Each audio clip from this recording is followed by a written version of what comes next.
जय हिंद। आज 10th का फर्स्ट चैप्टर संसाधन से एक चैप्टर लेकर आए हैं जो बोर्ड मॉडल क्वेश्चन रहेगा।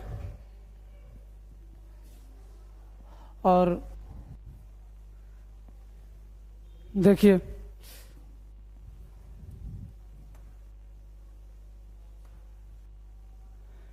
फर्स्ट क्वेश्चन है सौर ऊर्जा कौन सा संसाधन है। तो पहले हम पढ़ेंगे कि क्या सौर ऊर्जा मतलब संसाधन कहते हैं किसको।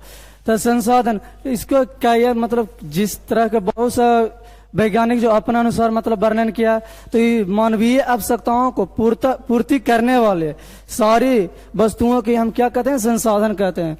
मानवीय आवश्यकताओं को पूर्ति करने वाली सारी वस्तुओं को हम संसाधन कहते हैं। आज संसाधन को कई के आधार पर बांटा गया है। संसाधन बहुत सा जैसे स्वामित्व के आधार पर 4 भाग में बांटा गया, उत्पत्ति के आधार पर 2 भाग में बांटा गया है, विकास के आधार पर 4 भाग में बांटा गया है। तो बहुत सा संसाधन है जो मतलब अपना अपना सबके आधार माना गया है।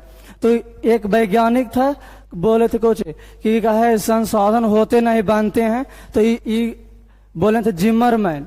तो जिस तरह से आज 10th क्लास के जितना भी क्या है आज फर्स्ट चैप्टर का क्वेश्चन रहेगा आप लोग के सामने लेकर आए हैं। जो देखिए आप लोग क्या अच्छा महत्वपूर्ण क्वेश्चन रहेगा, 10th मॉडल क्वेश्चन रहेगा, जो बोर्ड मॉडल जितना भी रहेगा क्वेश्चन रहेगा। आज थोड़ा सा बोले में प्रॉब्लम हो रहा है, इसका कारण यह है कि आज प्रथम बार लाइव क्लास है तो इसलिए थोड़ा सा प्रॉब्लम होगा। जिसमें पहला क्वेश्चन लेकर आए कुछ सौर ऊर्जा कौन सा संसाधन है। सौर ऊर्जा कौन सा संसाधन है। तो देखिए सौर ऊर्जा तो पहला नंबर ये होगा कुछ पुनः पूर्ति योग।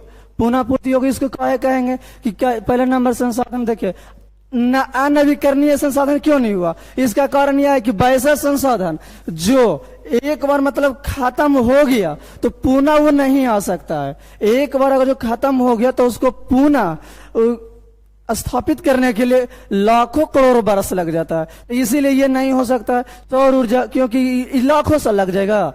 बहुत से बहुत अग्नि मतलब नाइट में खत्म होता तो नाइट में खत्म नहीं होता, ये गोलार्ध से वो गोलार्ध में जाकर उधर खत्म सौर ऊर्जा कभी नहीं होता।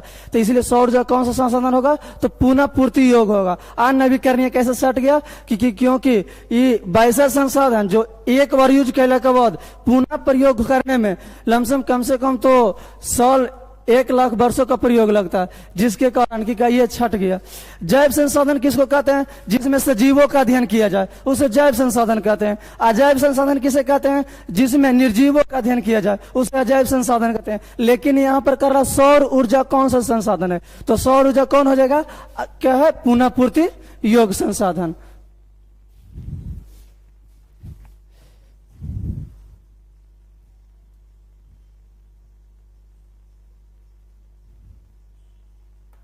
दूसरा क्वेश्चन है संसाधन होते नहीं बनते हैं, यह किनका कथन है। संसाधन होते नहीं बनते हैं यह किनका कथन है। तो सुनिए यह कथन है जिमरमैन का। जिमरमैन जो कि क्या, जिमरमैन एक क्या था, वैज्ञानिक था जो कि इनका जन्म हुआ था जर्मनी में। इनका जन्म कब हुआ, जो कहाँ हुआ था, जर्मनी में। जिमरमैन का जन्म जर्मनी में हुआ था। और जर्मनी एक देश है जो यूरोप महादेश में पड़ता है। इनका जो जन्म हुआ था 31 जुलाई 1888 ईस्वी को जन्म हुआ था। किनका, जिमरमैन का। कहाँ जन्म हुआ था, जर्मनी में। इनके द्वारा कहा गया था कि संसाधन होते नहीं बल्कि संसाधन बनते हैं। चलिए नेक्स्ट क्वेश्चन की ओर चलते हैं।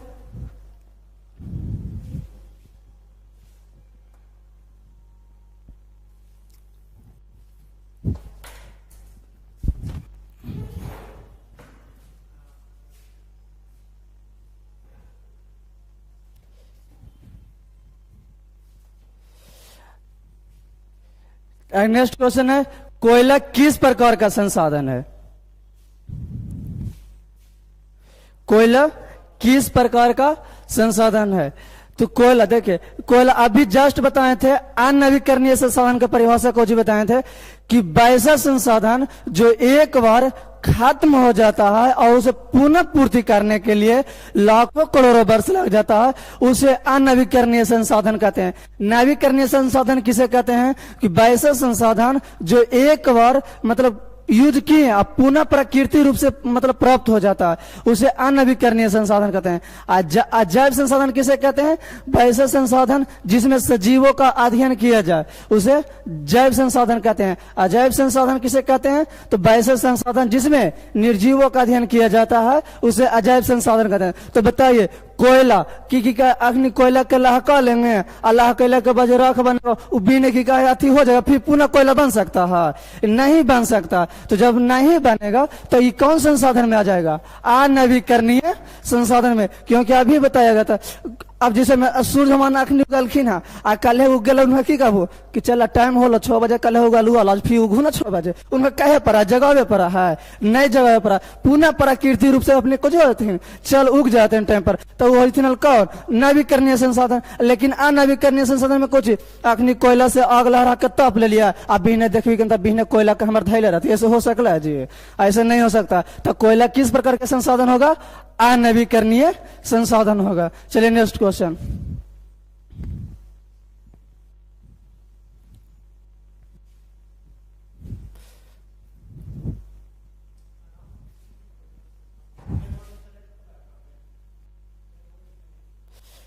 चलिए देखिए, अगला क्वेश्चन है, प्राकृतिक संपदाओं में किसकी भंडार सीमित है? सीमित के मतलब कुछ हुआ कि मतलब उसको यूज कीजिएगा। जैसे हम मान के चलिए मेरे पास 10 रुपया है और उसको हम धीरे धीरे यूज करेंगे तो खत्म हो जाएगा, नॉर्मली है। जैसे के रुपया खाते लेंगे यूज करेंगे तो आज 1 गो 2 गो करते मतलब 10 दिन में नॉर्मली खत्म हो जाएगा। तो उसको मतलब 10 रुपया सीमित हुआ कि नहीं?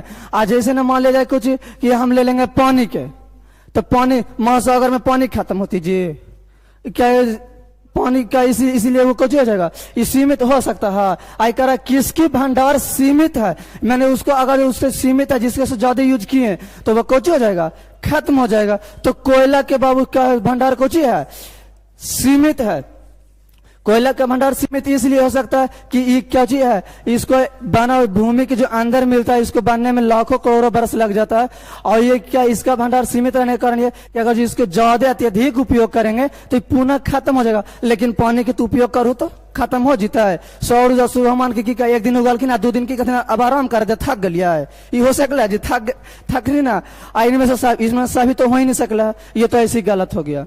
चलिए नेक्स्ट क्वेश्चन की ओर।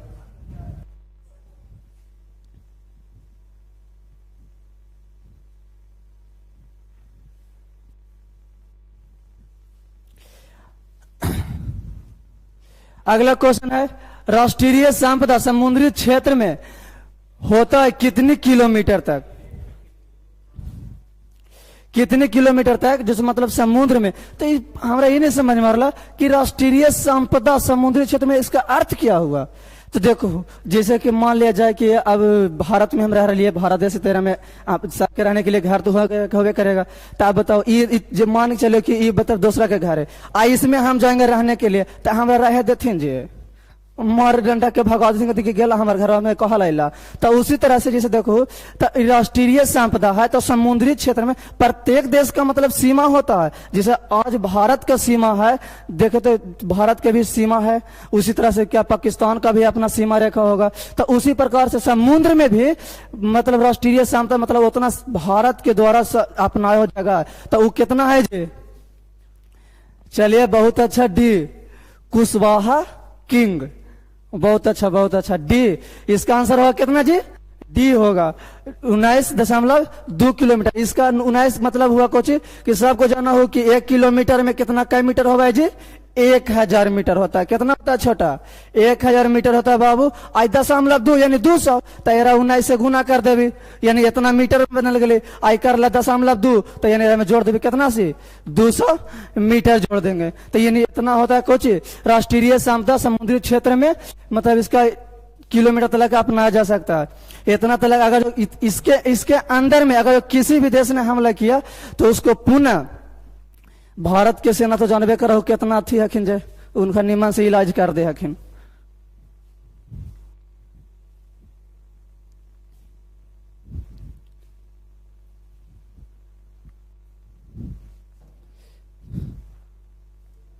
अगला क्वेश्चन है तट रेखा से कितना किलोमीटर क्षेत्र सीमा अपवर्जक आर्थिक क्षेत्र कहलाता है। तो इसका आंसर हो सकता है, बताइए कोई लाइव वाला।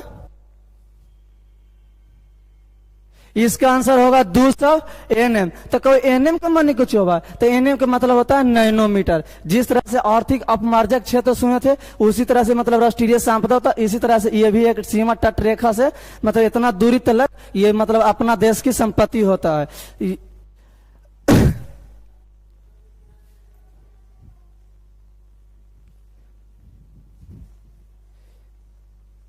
अगला क्वेश्चन है कुछ, अगला क्वेश्चन में देखिए कुछ, मछलियों का अस्तित्व को खतरे में कौन डाल सकता है।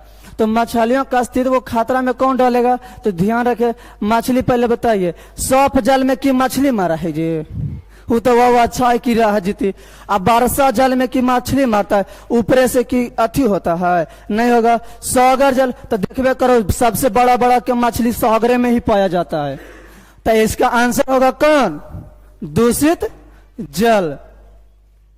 सत्येंद्र कुमार बहुत अच्छा, ये नंबर बता रहा, बहुत अच्छा बाबू। क्या मछली का अस्तित्व को खतरे में कौन डाल सकता है, दूषित जल। और दूषित जल कहे दूषित के माने समझो और में कूड़ा कचरा मतलब क्या, जैसे कल कारखाना जितना वो उसमें सब पाइप को कुछ कर दिया, सोझिया दिया गया, और सोझिया दिया गया और उसको द्वारा जितना भी पानी आ रहा है एकदम गंदला रहता है, तो जिसके कारण मछलियों का अस्तित्व कुछ रहता है, खतरे में रहता है। चलिए नेक्स्ट क्वेश्चन के अनुसार चलते हैं।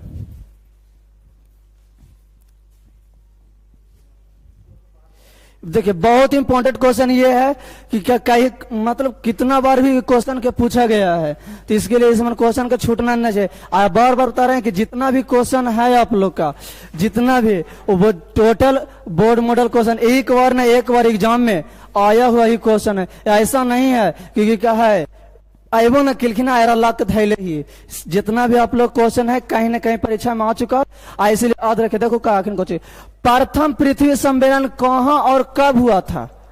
तो प्रथम पृथ्वी सम्मेलन तो इसमें होता है कुछ, प्रथम सम्मेलन होगा कल।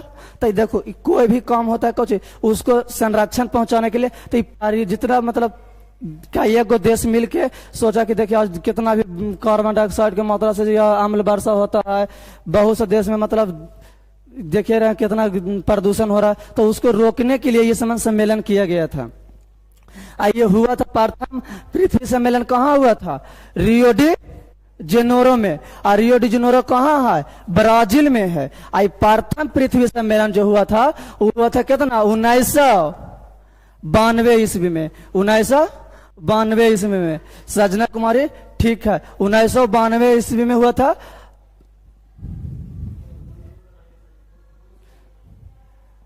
1992 ईस्वी में होता। याद रखिए छोटो, ये ब्राजील, ब्राजील एक देश है, कोई महादेश नहीं है, कोई शहर नहीं। ब्राजील एक देश है, जो देश जो है किस महादेश में पड़ता है, तो उत्तरी अमेरिका में पड़ता है। उत्तरी अमेरिका के सबसे उत्तरी अमेरिका में शायद ही पड़ता है, उतना कन्फर्म नहीं, लेकिन उत्तरी अमेरिका में ही एक देश है। कौन, ब्राजील। इसमें जो मतलब अब बताइए, अब कोई भी जैसे कि हमको मतलब मान के चलो कि क्या है कोई सम्मेलन हो रहा है और उसमें हमको बुलाया गया, तो वहां पर बुला लिया गया, तो उसमें सदस्य के रूप में हमने गए। तो इसमें जैसे कि प्रथम पृथ्वी सम्मेलन हुआ था, तो इसमें जो सदस्यों की संख्या था कितना था, टोटल सदस्य की संख्या था 178, कहीं कहीं 172 भी देता है, तो दूगो में से कोई भी मार दिया 178, ये तो 72। कितना कठिन किया है सर जी, दुनू रह गए तो दुनू जी नहीं रहेगा, यकीन कीजिए कोई भी रहेगा तो एगो ही रहेगा। चलिए नेक्स्ट क्वेश्चन के अनुसार।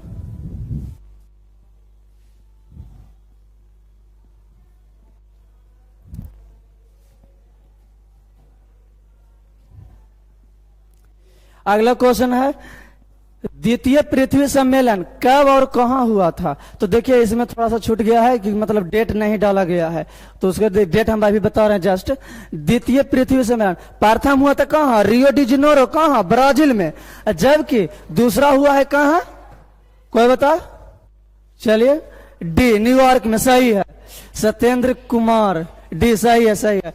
क्या द्वितीय पृथ्वी सम्मेलन कब और कहां हुआ था छोटू, तो न्यूयॉर्क में हुआ था। याद रखना प्रत्येक पृथ्वी सम्मेलन 5 वर्षों के अंदर में हुआ करता है। तो बताओ पहला होलखिन 1992 में, तो आप 5 साल जोड़े तो एबे करो, तो सबके जोड़ तो सिखेबे किलखिन हो, तो 92 आ 5 97। यानी 1997 ईस्वी में। याद रखना छोटू, जितना भी क्वेश्चन बताया जा रहा है ज्यादा बेसिक में नहीं लिया जाएगा, क्योंकि जितना जितना बताया जाए सेम टू ऐसे क्वेश्चन आता है, ज्यादा बेसिक में नहीं जाता। अब बताइए कंपटीशन लेवल को थोड़ा ना हो रहा कि एक एक पॉइंट को उतना धरबो, जे लेवल से पूछल जा कि नो लेवल से जी बतावल जाए, ऐसा ना। ज्यादा बेसिक क्या है, उतना बेसिक नहीं पूछता है, जो पूछता है जिस लेवल से आप लोग को बता दिया गया। तो याद रखिए कुछ कि द्वितीय पृथ्वी सम्मेलन कब और कहाँ हुआ था। तो कहाँ होलखिन हल जी, न्यूयॉर्क में। कब होलखिन हल, तो क्या 1997 में। ये भी जाना हो तो कि 1992 में कुछ हुआ था, प्रथम पृथ्वी सम्मेलन। प्रथम पृथ्वी सम्मेलन हुआ था कौची बाबू 1992 में। आई हुआ था कहाँ, याद रखना। प्रथम बोलेगा तो रियो डी जेनेरो, जो कहाँ पड़ता है, ब्राजील में पड़ता है। आगे जो द्वितीय बोलेगा तो 1997 में। आई कहाँ है बाबू, न्यूयॉर्क में। न्यूयॉर्क सबको जाना हो बाबू कहाँ पड़ता है जी, USA, संयुक्त राज्य अमेरिका। जो कौन महादेश में पड़ता है जी, उत्तरी अमेरिका में, उत्तरी अमेरिका। याद रखना। तो आशा करते हैं कि समझ में आता है, समझ में आ ही रहा होगा। नहीं समझ में आएगा बोलना जरूरी। चलिए नेक्स्ट क्वेश्चन की ओर देखते हैं।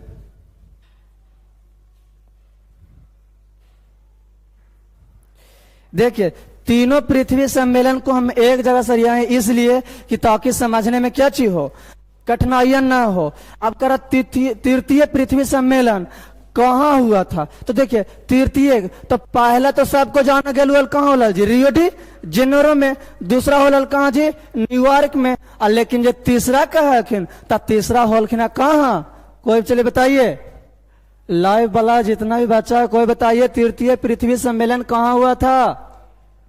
डेट नहीं कहाँ हुआ था, जो बताइए।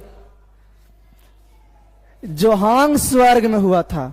कहाँ हुआ था जी, जोहान्सबर्ग में। जो पूरा इसको इंग्लिश नहीं कर पाता है बच्चा, लाइव वाला जितना भी लाइव वाला बच्चा है वो कृपया करके खाली ABC मार दीजिए, हम समझ जाएंगे कि कितना बच्चा आप लोग जान रहे हैं जी। तो कर रहा तृतीय पृथ्वी सम्मेलन कहाँ हुआ था जी, तो जोहान्सबर्ग में। आई कब होलखिन, तो अब के न बतैलिया है जी कि 5 बरस के अंतराल में हो रहा है। तब बताओ पहला होलल 1992 ईस्वी में, दूसरा होतिन 92 5 97 ईस्वी में, तीसरा होतिन 97 5 2002 ईस्वी में। कोई दिक्कत समझ में तो आ ही रहा होगा, नहीं आएगा जरूर बोलना। जितना भी लाइव वाला बच्चा कृपया करके नहीं समझ में आए तो बोलना है। तो एरा में अब देखो तीनों का वर्णन जी कर दिया, तीनों का वर्णन यहाँ पर कर दिया गया। देखिए पहला में, पहला पूछेगा तो कहाँ हुआ था छोटू, रियो डी जेनेरो में। रियो डी जेनेरो में प्रथम हुआ था। कब हुआ था जी, 1992 ईस्वी में। कोई यहाँ तक दिक्कत जी ना रखें। और दूसरा कहथिन तो दूसरा तो अब के बतलिया द्वितीय, तो दूसरी कहाँ होला जी, न्यूयॉर्क में। न्यूयॉर्क में। आई कब होलखिन राजा, 1997 ईस्वी में। तीसरा होलखिन कहाँ जी, जोहान्सबर्ग में, जो आप लोग के सामने देखिए रहा तो क्या है कुछ कहा जी, देखिए हम सामने झलक रखना HD में। तीसरा होलखिन जोहान्सबर्ग में। आई होलखिन कब, 2002 ईस्वी में। तो याद रखना ये बहुत इंपॉर्टेंट, तीनों में से ना कोई एगो डालिए दे हकिन, या तो ये डाल देखुन पहला, या तो दूसरा, या तो तीसरा। कब हुआ था, कहाँ हुआ था, तो इसमें याद रखना। अब कहो कि अच्छा ये तो बता दिल कहो कि रियो डी जेनेरो कहाँ है बाबू, ब्राजील में। ठीक है तो हम मना लिए। दूसरा बता दो कि न्यूयॉर्क कहाँ, अमेरिका में। तीसरा ये के बताए कि जोहान्सबर्ग कहाँ है जे, तो ये जोहान्सबर्ग है बाबू दक्षिणी अफ्रीका में है। कहाँ है, दक्षिणी अफ्रीका में, दक्षिणी अफ्रीका। याद रखिएगा अफ्रीका एक कौची है, महादेश है।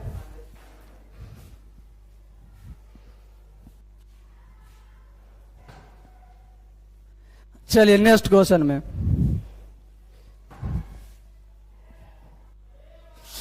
अगला क्वेश्चन है स्वामित्व के आधार पर संसाधन को कितने भागों में बांटा गया है।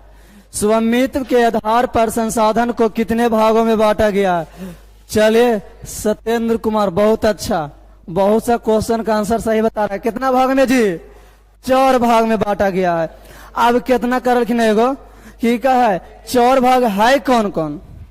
तो 4 भाग देखिए, आज तक किसी तो पूछा है नहीं कि कौन कौन है। अगर जो जबरदस्ती करो तो बताओ ही ना पार्टी जी, तो जबरदस्ती ना देखो। स्वामित्व के आधार पर संसाधन को 4 भागों में बांटा गया। पहला है बाबू व्यक्तिगत, दूसरा है सामुदायिक, और तीसरा है राष्ट्रीय, और चौथा है अंतरराष्ट्रीय। इस 4 भाग में बांटा गया कौन के आधार पर? स्वामित्व के आधार पर।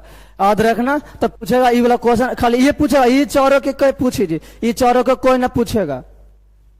ये सिर्फ पूछेगा कि स्वामित्व के आधार पर संसाधन को कितने भागों में बांटा गया है। तो मार देना आंसर कहाँ कितना जी? 4। ये ना पूछतो कि कौन कौन है ना, ये पूछ भैया जी क्या कि निस्मन जी ना पूछा आखिर कोई, या तरह की क्वेश्चन पूछ ही लेने गया कि कौन कौन 4 भाग में बांटा गया है। चलो नेक्स्ट क्वेश्चन की ओर चलते हैं।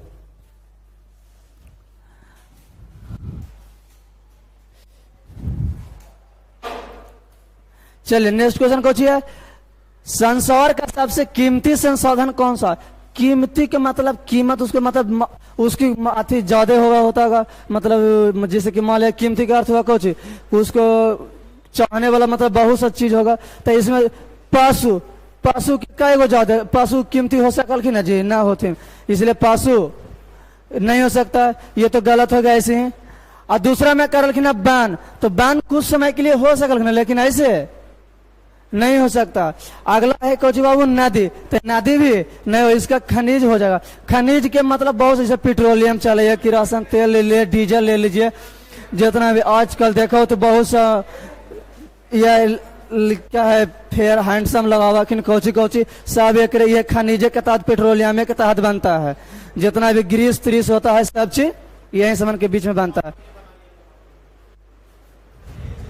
चलिए नेक्स्ट क्वेश्चन की ओर।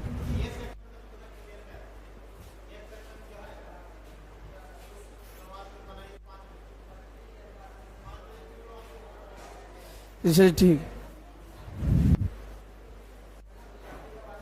चलिए अगला क्वेश्चन है उत्पत्ति के आधार पर संसाधन को कितने भागों में बांटा गया? उत्पत्ति के आधार पर, चलो बताओ, उत्पत्ति लय वाला उत्पत्ति के आधार पर संसाधन को कितने भागों में बांटा गया है? बताइए, उत्पत्ति के आधार पर संसाधन को कितने भागों में बांटा गया है जी? सी सही ऑप्शन सी। कितना है जी? 2 भाग में बांटा गया। पहला में नवीकरणीय और दूसरा में अनवीकरणीय। नवीकरणीय और अनवीकरणीय अभी परिभाषा भी बता चुके हैं कि नवीकरणीय हम किसको कहेंगे?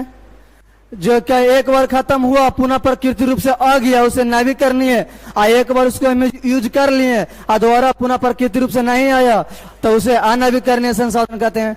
चलिए नेक्स्ट क्वेश्चन की ओर।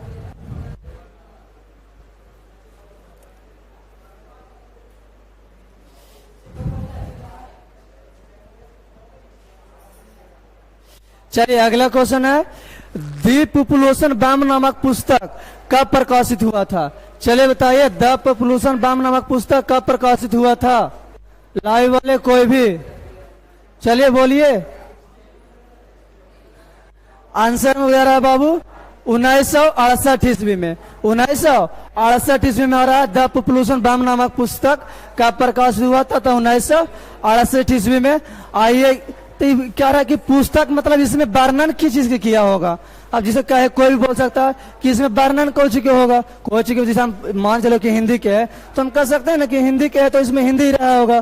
तो उसे द पॉपुलेशन तो आदर सबको जानवे करो तो कि पीपल माने कुछ था लोग, तो इसमें लोगों के मतलब जितना भी उसके लोग की जनसंख्या होता है जिसके आधार पर ये पुस्तक को भी बनाया गया था। कब? 1968 ईस्वी में। नेक्स्ट क्वेश्चन की ओर चलते हैं।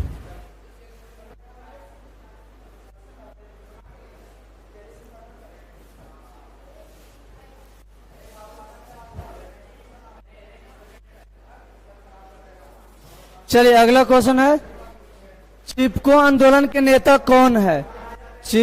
चिपको आंदोलन के नेता कौन है? तो इसका आंसर होगा कुछ मेगा पटाकर तो होती ना बाबू। ये कौन होता है? ये किनकर नेता है? नर्मदा बचाओ का नेता हकिन। ये किसका नेता है? नर्मदा बचाओ का मतलब जो प्रमुख नेता हकिन जो क्या हकिन? मेगा पटेकर। आई महात्मा गांधी तो बाबू इनकर तो इनकर बारे में क्या ना जाना हो कि क्या। तो इसका आंसर हो जाएगा को सी में को जी सुंदरलाल बहुगुण।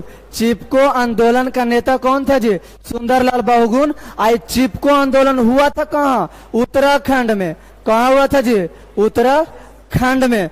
और उत्तराखंड में किस लिए हुआ था? तो ये हुआ था कि क्या पेड़ जो मतलब है, देखिए पेड़ पौधा को ये एक लिखा संपत्ति माना जाता है भारत का, मतलब देश का। तो ये हुआ था कि क्या है, पेड़ पौधे जो मतलब बहुत सा लोग था जो पेड़ों को क्या करा, जंगल को साफ कर रहा था। तो सोचा कि अगर जो जंगल साफ हो जाएगा तो फिर क्या है, बहुत सा परेशानियां झेलना पड़ेगा। तो जिसके लिए वहां के जो निवासी थे वो पुनः सब मिलकर क्या किया कि क्या है, वहां पर पेड़ के दोनों तरफ से चिपक गया और कहा कि क्या पहले हमको काटो उसके बाद पेड़ को काटना। इसका प्रमुख नेता था सुंदरलाल बहुगुणा। किस राज्य में हुआ था? उत्तराखंड। उत्तराखंड कहाँ है जी? भारत देश में है। चलिए अगला क्वेश्चन देखेगा।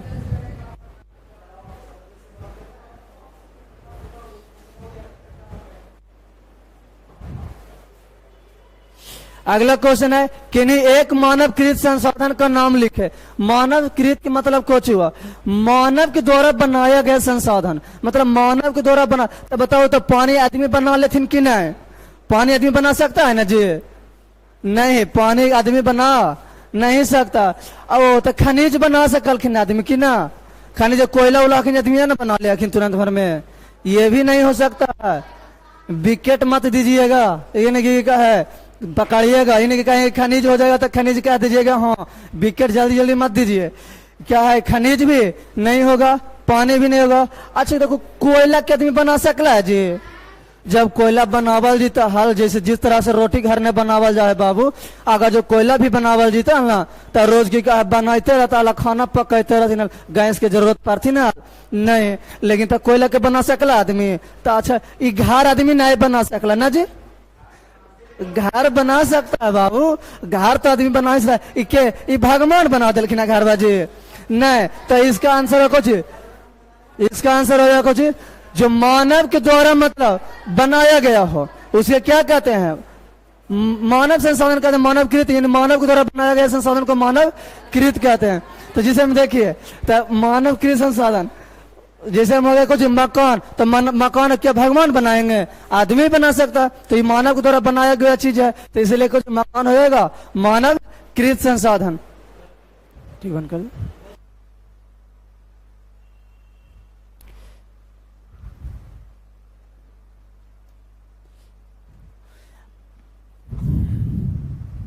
अगले क्वेश्चन है प्रथम पृथ्वी सम्मेलन में कितने सदस्य ने भाग लिए थे? प्रथम पृथ्वी सम्मेलन में कितने सदस्य ने जो भाग लिया था? तो प्रथम सदस्य देखिए कहूँ कहूँ इसमें है तो 540 नहीं हो सकता, 278 नहीं हो सकता, ये वाला नहीं हो सकता, हो कौन 172। तो जिसे सदस्य होता है तो मतलब कोई भी कार्य जिस तरीका से हम करते हैं तो उसमें क्या होता है अतिथि के रूप में जो भी आता है। तो इसी तरह जब प्रथम पृथ्वी सम्मेलन होता है उसमें सदस्य के रूप में आया था तो कितना आया था 172। लेकिन कहीं कहीं देता है 172 नहीं, कहीं कहीं देता है ज्यादा भी 172। इसे कितना कर देता है 172 से 178 तक भी दे सकता है। तो क्या उस ऑप्शन के अनुसार मार देंगे? 172 है तो भी मार देंगे और नहीं तो 178 की मार देंगे, इसमें कोई दिक्कत नहीं। इसमें तो नहीं हो सकता 278 में मात्र हो सकता है, कहीं कहीं देगा 172 तो कहीं कहीं दे देगा 178। चलिए नेक्स्ट क्वेश्चन की ओर।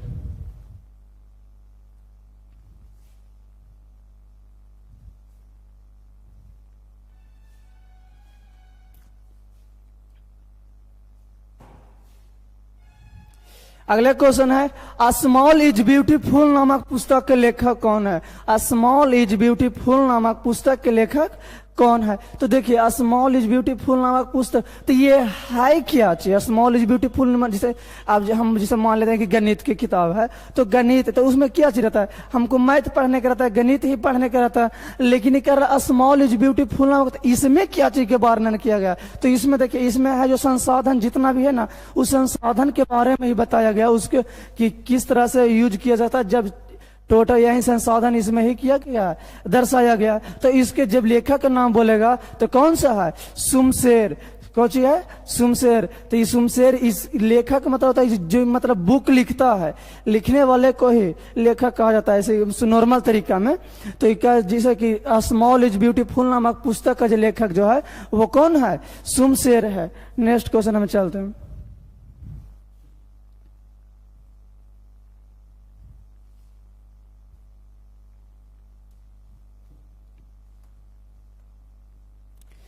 अगला क्वेश्चन है, कह रहा है वह कौन सा संसाधन है जो मानवकृत नहीं है? वह कौन सा संसाधन है जो मानवकृत नहीं है, यानी मानव के द्वारा बनाया हुआ नहीं। अभी जस्ट इसको पहले नंबर में देख रहे थे, 16 नंबर क्वेश्चन में देख रहे थे हम क्या चीज कि वह कौन सा संसाधन वो मानवकृत है। तो मानवकृत के हम बताएं मतलब नॉर्मल याद रखिए, जिसे अब याद रखिएगा थोड़ा सा जैसे तैसे मतलब वैसा संसाधन से उतना याद रखिएगा तो उसमें लिखने में सब्जेक्टिव में काम आता है।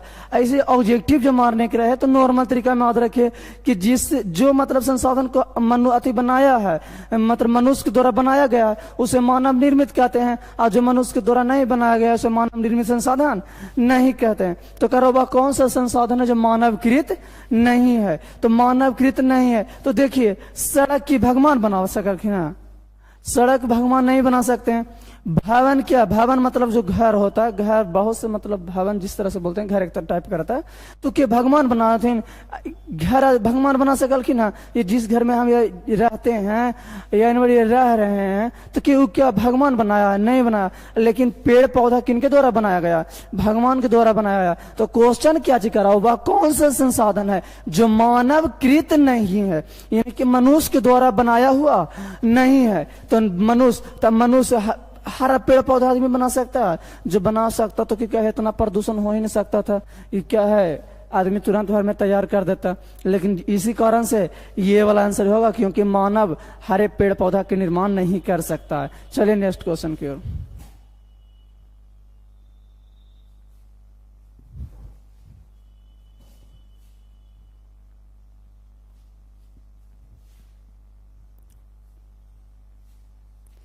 नवीकरणीय संसाधन कौन है? तो हम कई एक बार क्वेश्चन बता चुके हैं कि नवीकरणीय संसाधन हम कहते हैं किसको? तो वैसा संसाधन जो एक बार यूज किए अब पुनः पूर्ति प्राकृतिक रूप से हो जाता उसे नवीकरणीय संसाधन कहते हैं। जो नहीं होता उसे अनवीकरणीय संसाधन कहते हैं। तो हम बता चुके हैं इसमें आंसर होना चाहिए कौन? सौर ऊर्जा। क्योंकि खनिज तेल की मात्रा भी नीचे क्या चीज है? सीमित ही रहता है बाबू। खनिज तेल का भी मात्रा है जो क्या चीज है? सीमित है। कोयला, इसका कहीं कहीं देखिए कि पढ़े होंगे तो पता बताए होंगे शायद कि क्या है, कोयला का भी मात्रा क्या चीज है? सीमित है। आज नहीं तो कल ये क्या चीज हो जाएगा? खत्म हो जाएगा। कुर्सी, इसको क्या वॉल्यूशन है? ये जब पाएगा जब खत्म हो जाएगा। इसको तोड़ दीजिए, खत्म हो गया तो ये कुर्सी उसे छट जाएगा। खनिज तेल की मात्रा भी इसको सीमित है, अगर ज्यादा यूज करेंगे तो ये भी खत्म हो जाएगा। जिसे मैं सुने पेट्रोलियम कितना सऊदी अरब से, ईरान, इराक से मंगाता है। तो क्यों मंगाता है? क्योंकि किसी देश के पास उतना नहीं रहता है तो दूसरा देश से मंगाता है। इसका भी मात्रा क्या चीज है? सीमित। आज नहीं तो कल ये तीन में से कुछ जगह खत्म होगा। आज हो या 10 साल हो या 1000 साल बाद हो, लेकिन होना ही होना। इसका आंसर होगा कुछ सौर ऊर्जा। सौर ऊर्जा खत्म होने वाला नहीं है। जिस दिन ये खत्म हुए तो समझ लो। तो इसीलिए क्या नवीकरणीय संसाधन किसको कहेंगे? जो मतलब पुनः प्राकृतिक रूप से प्राप्त हो सके, प्राप्त हो जाता है, उपयोग किए और वह पुनः प्राकृतिक रूप से कुछ हो गया, प्राप्त हो चुका होगा। जैसे में तो इसे होगा कुछ सौर ऊर्जा। चलिए नेक्स्ट क्वेश्चन।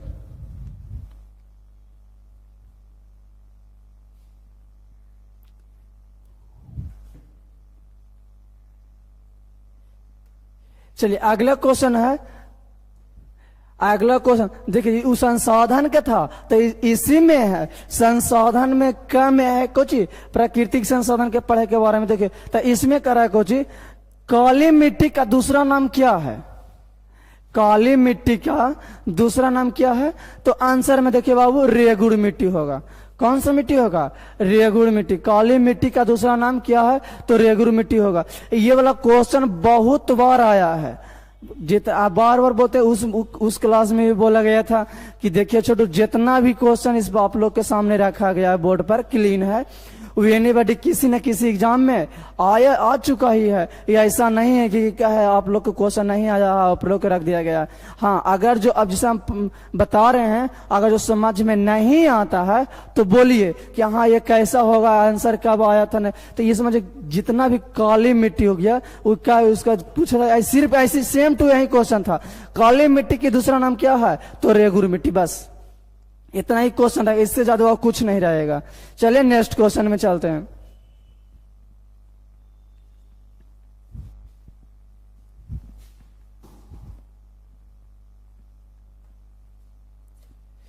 अगला क्वेश्चन क्या चीज है, काली मिट्टी किस फसल के उपयुक्त है। मतलब जैसे काली मिट्टी जो है तो किसके लिए ज्यादा उपयुक्त माना गया है, तो उपयुक्त किसके लिए माना गया है, कपास के लिए। किसके लिए, कपास। आइए ज्यादातर जो कहां पाया जाता है, महाराष्ट्र में पाया जाता है, ज्यादातर जो है ये महाराष्ट्र में पाया जाता है। और किस फसल के अधिक उपयुक्त, मतलब तो कपास अधिक उपयुक्त मतलब क्या होता है, मतलब उसमें अच्छा होगा, बेहतर होगा, इसीलिए क्या है इसका उपयोग किया जाता है। काली मिट्टी किस फसल के उपयुक्त पूछेगा तो ड्रिक मार देना, कोची कपास। अब बार बताएं, सेम टू यू क्वेश्चन ऐसी रहता है बोर्ड, जिसे हम बताए थे कि ऐसे में जो क्वेश्चन रहता है बोर्ड मॉडल क्वेश्चन हम लाए हैं, तो इसके लिए तो काली मिट्टी का किस फसल के उपयुक्त है तो मार देना कपास। अब पूछेगा काली मिट्टी सबसे अधिक मतलब किस राज्य में पाया जाता है तो मार देना क्या चीज, महाराष्ट्र। चलिए नेक्स्ट क्वेश्चन की ओर।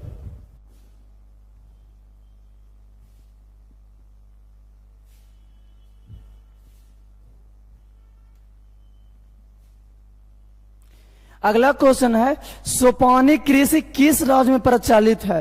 तो जी देखिए कि सोपानी कृषि है क्या, तो एक मतलब खेती करने की प्रणाली है। तो देखिए खेती किस तरह से करना चाहिए नहीं करना चाहिए उसी के बारे में ये बताया जाता है। तो देखिए सोपानी कृषि किस राज्य में प्रचलित है, तो ये इसका आंसर होगा कौन जी, लाइव वाला। बहुत अच्छा बहुत से बच्चे बोल रहे हैं डी, बहुत अच्छा, सही है। सोपानी कृषि किस राज्य में प्रचलित है तो उत्तराखंड में प्रचलित है। ये भी क्वेश्चन आया हुआ था। चलिए नेक्स्ट क्वेश्चन है, मेढक का प्रजनन को नष्ट करने वाला रसायन कौन सा होता है। मेढक को प्रजनन के नष्ट करने वाला रसायन कौन सा होता है। आंसर में सी, 24 का सी, दुबेश कुमार, बहुत अच्छा, सही है। मेढक के प्रजनन को नष्ट करने वाले रसायन को क्या कहते हैं, एंड्रीन कहते हैं छोटू। चलिए नेक्स्ट क्वेश्चन में चलते हैं।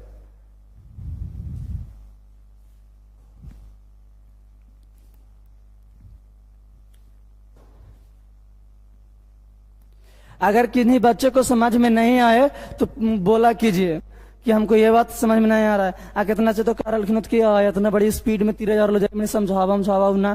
तो देखिए समझा सकते, लेकिन अब जिसके जितना इसकी ज्यादा डीपली जाएंगे तो ज्यादा डीपली जाना पर क्या होता है कि टाइम नहीं बच पाता और क्वेश्चन पूरा नहीं हो पाता है। इसीलिए आवाज फट रहा है, सो फास्ट, ठीक है स्लो में बोलेंगे। करा मरुस्थलीय मृदा किस राज्य में पाया जाता है। थोड़ा सा देखिए, अगर ज्यादा इसको हम डीपली में खींचेंगे ना, ज्यादा बेसिक में ले जाएंगे तो टाइम नहीं बता, टाइम का बहुत अभाव रहता है। उस दिन भी 16 क्वेश्चन करवाए थे, मात्र लग गया था 29 मिनट का टाइम लग गया था। तो इसलिए सोच रहे हैं उतना डीपली में ना जाए, जितना मतलब जिस तरीका से आता है वहां पर क्वेश्चन पूछा जाता है सिर्फ उसी तरह से बता देते हैं। तो इसीलिए उतना डीपली में नहीं जा रहे हैं। छोटे मत समझिए कि मतलब ज्यादा डीपली में नहीं जाते हैं। चलिए देखते हैं, मरुस्थलीय मृदा किस राज्य में पाया जाता है। तो बहुत सा बच्चा बोल रहा है कि क्या है, डी आंसर बता रहा है। तो डी आंसर बता रहा है तो बहुत अच्छा, सही है।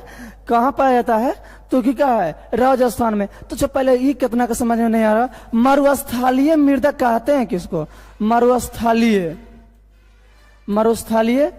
मृदा। तो देखिए मरुस्थलीय मृदा का मतलब होता है ना कि मरा हुआ भूमि, मरा हुआ भूमि जहां पर मतलब कोई भी फसल लगाई उतना भर अच्छी ढंग से नहीं हो पाती है, तो इसीलिए बोला जाता है।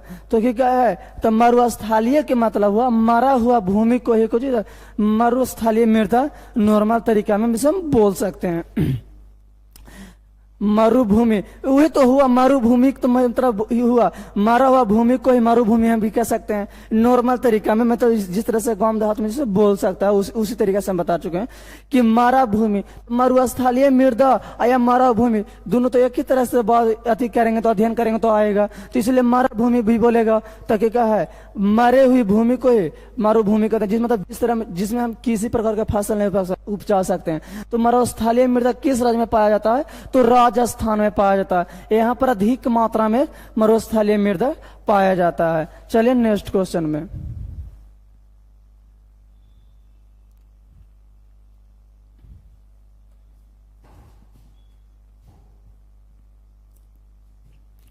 अगला क्वेश्चन है पंजाब के भूमि का मुख्य कारण क्या है।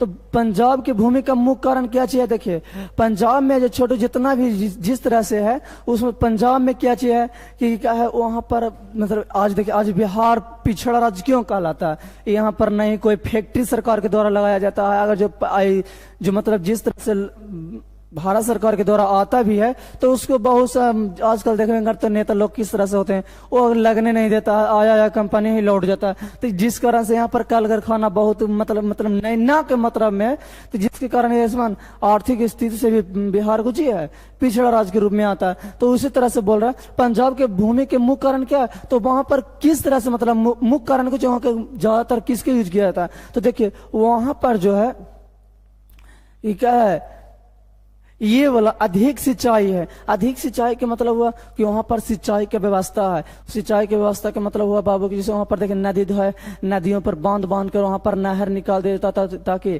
पानी जो मतलब होता है, जिस तरह से हम किसी भी प्रकार की खेती करते हैं तो क्या वहां पर जल की जरूरत होती है, तो वहां पर क्या चीज है कि वहां अधिक सिंचाई यानी पानी की आपूर्ति करा दी जाती है। तो नदियों के द्वारा मतलब बांध बांध उस पर नहर निकाल दी जाती है। तो इसका आंसर होगा कुछ का अधिक सिंचाई। पूछेगा कि पंजाब की भूमि की मुख्य कारण क्या है, तो अधिक सिंचाई। क्वेश्चन गलत है, नहीं बाबू क्वेश्चन गलत नहीं है।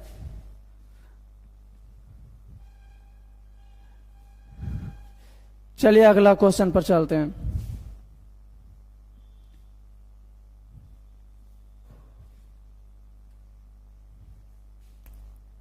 अगला क्वेश्चन है भारत में सबसे अधिक क्षेत्रों पर किस मिट्टी का विस्तार है। भारत में सबसे अधिक क्षेत्रों पर किस मिट्टी का विस्तार है। देखिए तो इसमें क्या चीज होगा जी, जलोढ़ मिट्टी का। आज इसमें पूछ सकते हैं कि सर जी जलोढ़ का हम किसको कह सकते हैं, तो जलोढ़ देखिए जलों के द्वारा बहाकर लाई गई मिट्टी को ही जलोढ़ मिट्टी हम कह सकते हैं नॉर्मल तरीका में। कोई पूछा कि जलोढ़ का अर्थ क्या हुआ, जिसे पूछ दिया बात का मतलब कि जलोढ़ का अर्थ क्या हुआ, तो जलों के द्वारा बहाकर लाई गई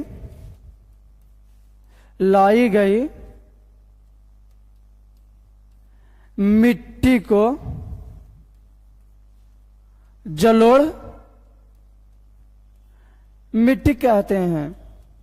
आई जो जलोढ़ मिट्टी ना है इसको दो भाग में बांटा गया है। जलोढ़ मिट्टी को कितना भाग में बांटा गया है, दो भाग में। एक करा है पुरानी जलोढ़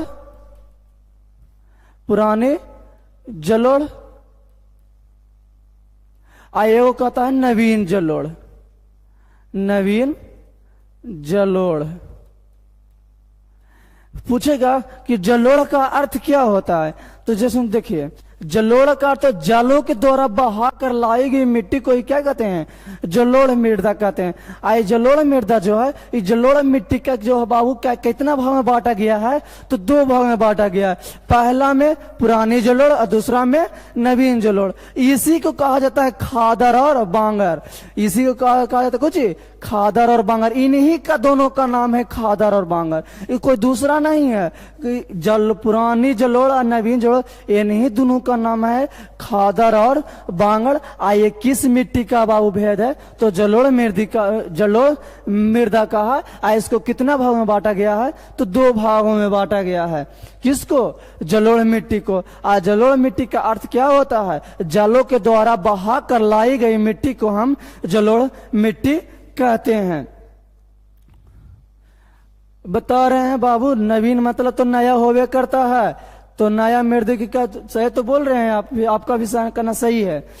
चलिए आइए पूछेगा कि जलोढ़ मृदा, अब बता रहा हुआ कि भारत में सबसे अधिक क्षेत्र पर किस मिट्टी का विस्तार है जी, तो जलोढ़ मिट्टी के तो कितना पर फैला हुआ है, तो देखिए बाबू, कोई भी चीज अपने आप में कै % रहता है, 100% रहता है, कोई भी अपने आप में 100% रहता है। तो जो जलोढ़ मिट्टी न है तो भारत में फैला हुआ है कितना, 43% में, मतलब 43% क्षेत्र में जो पाया गया कुछ जलोढ़ मिट्टी पाया जाता है। तो कितना ठे देखिए, इतना कितना इतना भी देगा, 43% भी देगा, कहीं कहीं पर देता है क्या चीज 43.4% भी देगा, या भी आपको दे सकता है फाइनली 44% भी। यानी 3 तरह के ऑप्शन में आप लोग कभी कोई किसको उत्तर बोल दिया कि 43% कहेगा आपको गलत है, किसको उत्तर बोल दिया ये वाला, तो देखिए, तो उसको जो वाला अच्छा लगेगा वो कहेगा वो वाला सही, मतलब जो उसको याद रहेगा वो बोल देगा कि सही है, अंदर कितना का बोलता है गलत। तो ऐसा बात नहीं है, कोई भी का ऑप्शन में दे सकता है, आपको 43% भी दे सकता है, या ये वाला भी दे सकता है, या ये वाला भी दे सकता है, ये कोई निश्चित नहीं है कि खाना खाने ये वाला देगा। तो याद रखना कुछ कि क्या है, जलोढ़ मिट्टी पूछा कि भारत के मतलब कुल भूमि पर कितना फैला हुआ है, कितना क्वेश्चन होगा सर, क्वेश्चन टोटल बाबू 50, नॉर्मली 50 क्वेश्चन होगा टोटल सा। तो पूछेगा कि जलोढ़ मिट्टी भारत में कितना क्षेत्रों पर फैला है जी, तो 43% है। इस जलोढ़ मिट्टी के कितना भागों में बांटा गया जी, चल बताइए कितना जी, 2, पुरानी जलोढ़ आएगो नवीन जलोढ़, इसी को कहा गया खादर और बांगड़। और जलोढ़ का अर्थ क्या, तो नदियों के द्वारा बहा कर लाई गई मिट्टी को क्या कहते हैं जी, जलोढ़ मिट्टी कहते हैं। चलिए नेक्स्ट क्वेश्चन की ओर चलते हैं।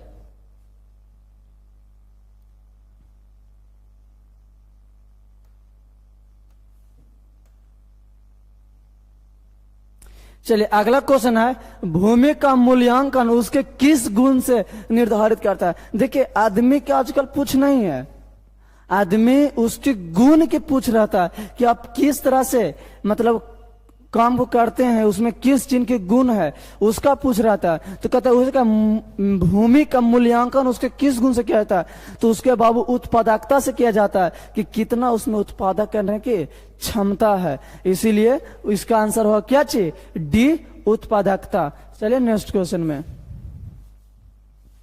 छोटू ज्यादा अगर जो टाइम देंगे किसी क्वेश्चन पर तो वो लम्बा खिंचाएगा, और लम्बा खिंचाएगा तो फिर टाइम का भी तो अभाव, थोड़ा सा ज्यादा टाइम ले लेंगे तो अच्छा नहीं हो पाएगा। इसीलिए क्या है, थोड़ा सा फास्ट में खींचता है, लेकिन ऐसे इतना फास्ट में नहीं खींच रहे हैं कि आप लोग के क्या है समझ में भी ना आवे, नहीं आएगा समझ में, बोलना स्लो ही चलेंगे। इसके लिए क्या है, जितना भी टाइम लगेगा उसके लिए कोई दिक्कत नहीं है। चलिए अगला क्वेश्चन क्या चाहिए कि निम्न में से कौन सा मिट्टी का रंग नहीं है। आज तक देखा लो तो लाल हल्का टाइप का रहेगा, लाल, जिसको लेटराइट मिट्टी भी कहते हैं, शायद ये तमिलनाडु में पाया जाता है जो दक्षिणी भारत के क्षेत्र में आता है। इसको तो ये लाल हल्का लाल धागों जैसा रहेगा। भूरा टाइप के मिट्टी को आप देखेंगे, भूरा टाइप का हल्का सा मिट्टी रहता होगा, उसको भी आप देखे चुके होंगे।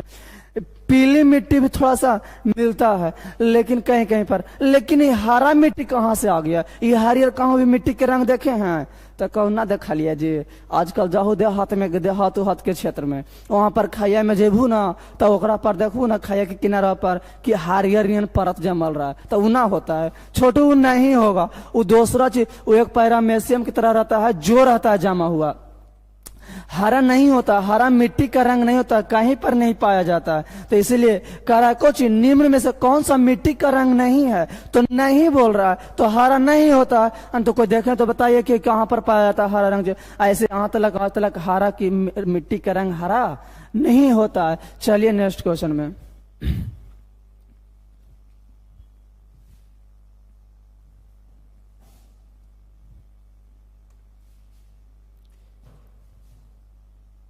अगला क्वेश्चन है, भारत में कौन सा राज्य में जैविक मिट्टी पाई जाती है। भारत के कौन सी राज्य में जैविक मिट्टी पाई जाती है, तो चलिए बताइए को, लाइव वाले जितने भी बच्चे हैं जो बताइए को, भारत में कौन सा राज्य में जैविक मिट्टी पाई जाती है। सही है राइडर मनीष बाबू, आपका गलत है, गोवा नहीं होगा, सी भी आपका गलत है। आंसर होगा क्या चीज? डी। जैविक, भारत में जैविक मिट्टी कहाँ पाया जाता है? तो आंसर में मार दीजिएगा कहाँ जी? झारखंड में पाया जाता है। चलिए नेक्स्ट क्वेश्चन में।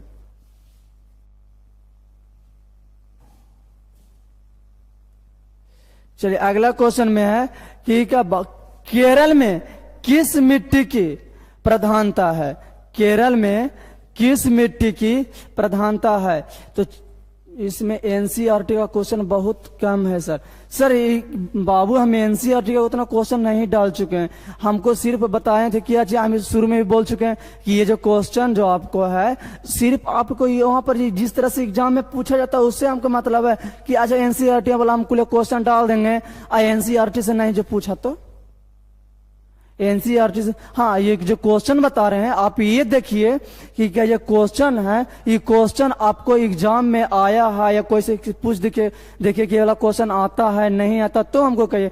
एनसीईआरटी में क्या चीज मतलब एनसीईआरटी से हमको क्या एनसीईआरटी हम डाल देंगे क्वेश्चन वो नहीं आएगा तो क्या होगा? ये जो आपको क्वेश्चन है जो आशा करते हैं जितना भी क्वेश्चन बताया जा रहा है आप खाली कंप्लीट कीजिए, आपको एग्जाम में भटकना नहीं पड़ेगा तो कहिएगा।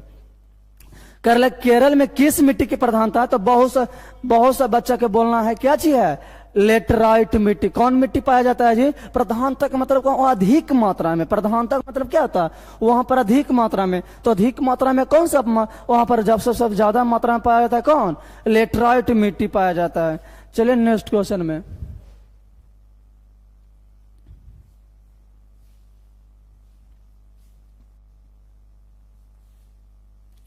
अगला क्वेश्चन है कि क्या किस राज्य में सीढ़ी नुमा खेती के प्रचलन है? किस राज्य में खेती नुमा मतलब किस राज्य में सीढ़ी नुमा खेती करने का एक तरीका होता है उस तरह से। तो कह रहा है किस राज्य में सीढ़ी नुमा खेती प्रचलित है? तो खेती करने के लिए सीढ़ी नुमा सीढ़ी नुमा खेती करने से फायदा की होगा इसमें से? प्रचलित मतलब ये खेती करने का विधि है। खेती करना इसमें खेती होता है कहाँ? पहाड़ी क्षेत्र में होता है ज्यादातर खेती का इसमें हो जाता है। तो कहा है कि सीढ़ी नुमा किस राज्य में है जी? चलिए कोई बताइए। बहुत अच्छा, डी। आंसर क्या होगा? उत्तराखंड में सीढ़ी नुमा जो खेती है सबसे ज्यादा होता है। राइडर मनीष आपका बहुत सा क्वेश्चन के जवाब गलत दे रहे हैं, सी नहीं होगा, सी आपका गलत है। आप बहुत सा को आंसर जो दिए हैं आपका गलत है आंसर, इसीलिए सी नहीं होगा। इसका आंसर होगा क्या चीज? उत्तराखंड होगा। चलिए नेक्स्ट क्वेश्चन की ओर चलते हैं।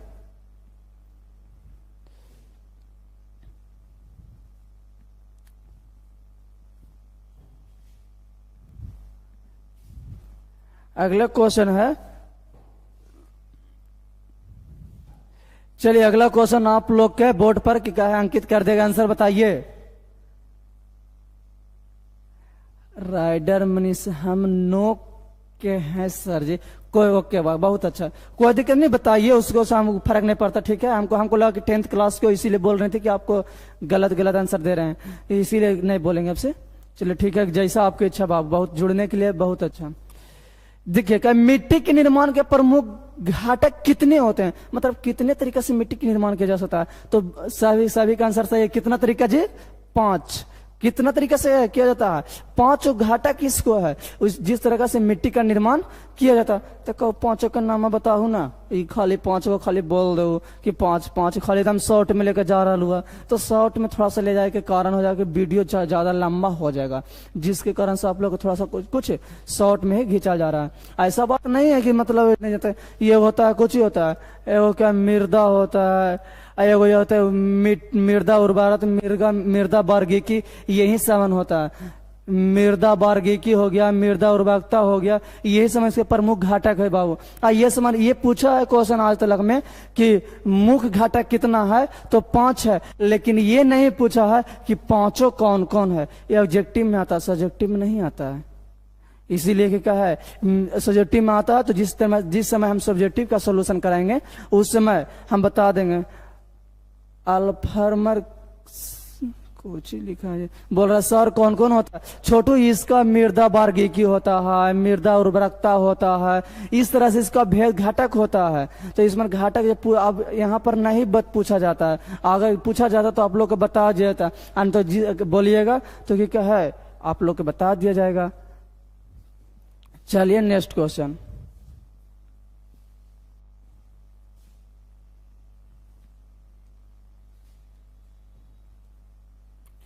बोला जाता है प्रतिभूमि को कितने भागों में बांटा गया? छोटू जो थोड़ा सा क्वेश्चन यहां पर टाइपिंग करने में थोड़ा सा गलत हो गया है। यहां पर थोड़ा सा प्रति लिखे थे, प्रति नहीं बोले थे। टाइपिंग जो करने वाला था भाई ये थोड़ा सा गलत कह चुके हैं, इसके लिए कुछ ना हम यहां पर लिख देते हैं प्रति होगा, प्रति नहीं होगा, प्रति। तो क्या प्रतिभूमि को कितने भागों में बांटा गया है? तो बहुत अच्छा आंसर है कि इसका क्या हो जाएगा राइट जी, दो हो जाएगा। दो भाग में बांटा गया है, एगो बोला जाता है चालू प्रति और एगो प्रति बोला जाता है। तो इसमें शायद आप लोग के जो 9th क्लास में टीचर पढ़ाए होंगे वो बताए होंगे कि प्रतिभूमि किसे कहते हैं और चालू प्रतिभूमि किसे कहते हैं। एगो प्रतिभूमि हुआ और एगो चालू प्रतिभूमि हम मतलब चालू प्रतिभूमि किसे कहेंगे तो थोड़ा सा सुन लीजिए, इसमें पूछेगा नहीं आप लोग के 10th क्लास में कि चालू प्रति किसे कहते हैं जी।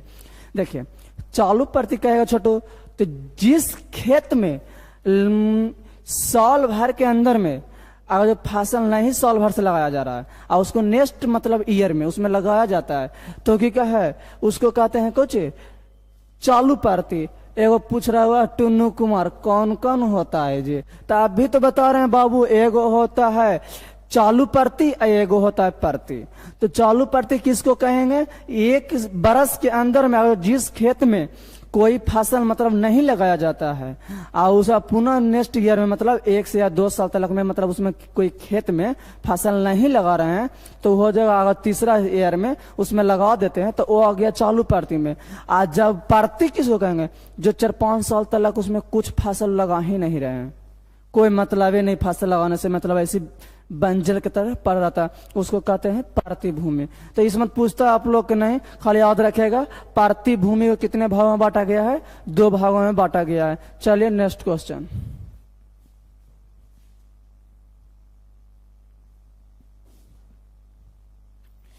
चलिए आंसर एक को बताइए जो आप लोग के सामने है, बोर्ड में नहीं आएगा सर जी, ये कन्फर्म थोड़ा ना है कि दे भी सकता है तो नहीं भी दे सकता है। ये में हम थोड़ा ना बोर्ड का क्वेश्चन बनाते हैं, बनाएंगे तो जिसमें बता देंगे कि आएगा कि नहीं आएगा। उसमें तो क्या मेरा लड़का तो क्या है बिहार टॉपर रहता है, शायद हमको बनाते तो चलिए अगला क्वेश्चन है कि भारत में चरगाह के अंतर्गत कितना प्रतिशत भूमि आता है? तो बहुत सा नहीं, अल्फरमार ये आपका गलत है, ये आपका गलत है। 22% जो बता रहे हैं जो बच्चा वो आपका गलत है। भारत में चरगाह के अंतर्गत जो भूमि आता है वो कितना है जी? ए नंबर होगा 4.71% आता है, जो मतलब चरगाह के क्षेत्र में आता है। खेतों में लगातार फसल उगाने की पद्धति को चालू प्रतिभूमि कहते हैं। ये भी आपका सही है, लेकिन नहीं प्रति में उसमें नहीं है, लगातार लगाएंगे तो प्रति की गिनती में थोड़े नहीं आया ये आपका कहना गलत है। जब उसमें हम फसल लगाइए ना तो उसको प्रति हम बोलेंगे किस तरह से? आप बोल रहे लगा खेतों में लगातार फसल उगाने की पद्धति को चालू प्रतिभूमि नहीं, साल भर तक उसमें जब लगाया जाता है, साल या 2 साल के अंदर में मतलब फसल नहीं उसमें लगा रहे हैं फिर पुनः उसमें लगा रहे हैं तो उसको भी चालू प्रति भी बोला जाता है। शायद आप पढ़े होंगे कहूँ तो भी अच्छा है, आपको भी कहना ठीक होगा, लेकिन ऐसे जो भी हम जानते हैं वो बता रहे हैं आपको। चलिए अगला क्वेश्चन है, भारत में कृषि का राष्ट्रीय आय में कुल कितना योगदान है? जिसको हम कहते हैं जीडीपी, जीडीपी बोलते हैं। तो उसमें जब मतलब भारत की जो जितना भी खेती की जाती है तो उसके द्वारा देश मतलब उसके में जीडीपी में यानी कि राष्ट्रीय आय में कुल कितना योगदान है जी? 22% योगदान है। चलिए नेक्स्ट क्वेश्चन।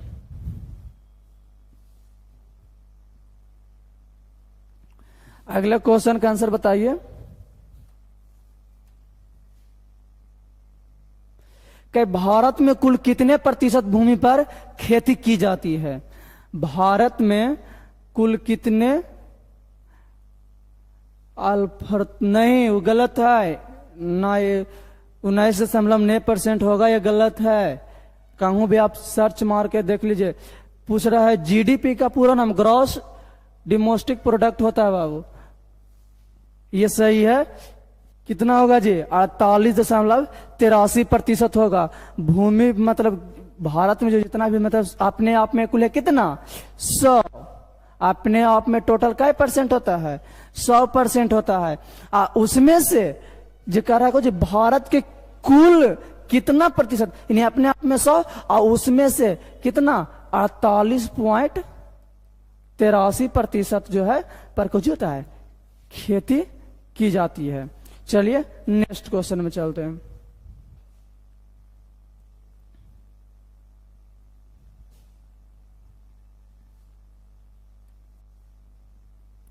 अगला क्वेश्चन है मृदा संरक्षण के लिए भारत सरकार ने किस वर्ष केंद्रीय संरक्षण बोर्ड की स्थापना किया? चलिए बताइए लाइव वाला। मृदा संरक्षण के लिए भारत सरकार ने मतलब सर आज का डेट में भारत में 51% भूमि पर खेती की हो सकता, छोटू हो सकता, वर्तमान क्या है तो वर्तमान में हो भी सकता है, आपको भी करना सही है, लेकिन ऐसे ज्यादातर वहां पर जो बताएं 48.83% भी की जाती है। जो आपको कहना तो भी हो सकता पढ़े होंगे तो, लेकिन ऐसे वहां उतना ही मारना तो एग्जाम में आएगा आप लोग के 48.83 ही ज्यादातर देता है। चलिए अगला ये क्वेश्चन का आंसर दीजिए। मृदा संरक्षण के लिए भारत सरकार ने किस वर्ष केंद्रीय संरक्षण बोर्ड की स्थापना किया? बताइए 38 नंबर क्वेश्चन कितना है जी?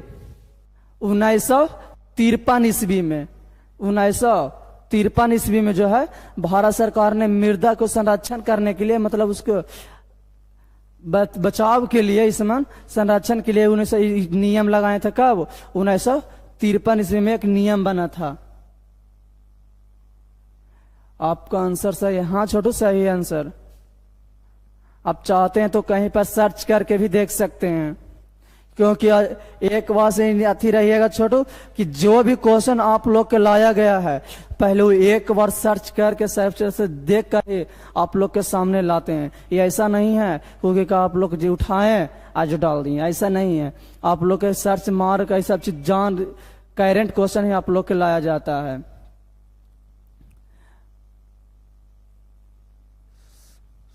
कुछ लिखा है संरक्षण।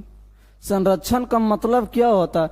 मतलब उसको मतलब अति बचाव के रखना हो। जिस तरह से हम कहेंगे कि क्या है हमको पास 10 रुपया है और कोई बोल रहा है कि बचा बचा के काम करना, तो ये बचाव के मतलब क्या हुआ? उसको संरक्षण पहुंचा रहे हैं, अच्छा तरीका से उसको यूज करेंगे आगे कि अधिक दिन तक चल सके।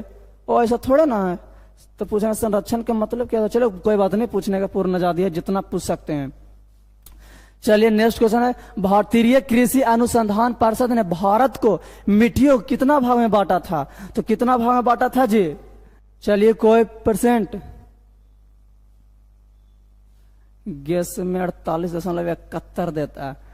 अजी तो गैस में दशमलव के बाद वैल्यू अगर जो ज्यादा भी है थोड़ा बहुत तो वो मायने नहीं रहता, मेन मायने रखता है ये वाला गलत दे रहा है तो बोलिए ये वाला मायने रखता है। गैस में दशमलव के बाद कभी कभी तो खालू होत लिखा रहथुन 56.600 इतना 25 तेरा हम जानो कि करथुन शॉर्ट में तो 56.63 लिख देतो आप परसेंट कर देतो आ तोरा काबू की गलती है तो गलती कैसे हो? दशमलव के बाद उतना अंक का उतना महात्म नहीं रहता है।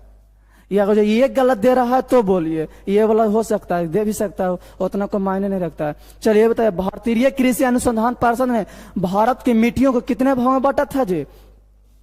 तो भारत की मिट्टी के कोई भी बताइए कितना भाग में बांटा था? आंसर में डी 8 भाग में बांटा था। तो देखिए ये 8 भाग में बांटा था, लेकिन 1879 ईस्वी में 1879 ईस्वी में एक वैज्ञानिक था, उसको नाम है डोबसैक।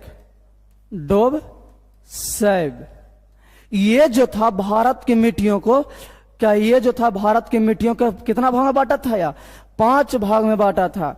1879 ईस्वी में डोबसैक एक नामक वैज्ञानिक था, वैज्ञानिक था जो भारत की मिट्टी को कितना भाग में बांट दिया था, 5 भाग में बांट दिया था। लेकिन भारत के जो मतलब कृषि अनुसंधान क्षेत्र के मतलब तहत जो लोग आते हैं, जितने भी आते हैं, उन्होंने भारत की मिट्टी को कितना भाग में बांटा, 8 भाग में। तो याद रखना, पूछ सकता है कि भारत की मिट्टियों को डोबसाइक ने कितने भाग में बांटा था, तो 5 भाग में बांटा था। और वही पूछ देगा कि नहीं, भारतीय कृषि अनुसंधान परिषद के द्वारा भारत के मिट्टियों को कितना भाग में बांटा है, तो कितना भाग में मारना जी, 8 भाग में मार देना, 8 आंसर आएगा इसका।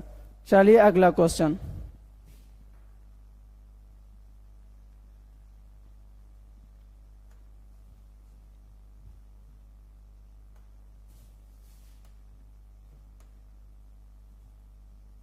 चलिए अगला क्वेश्चन है, भारत में सबसे अधिक व्यर्थ भूमि किस राज्य में है?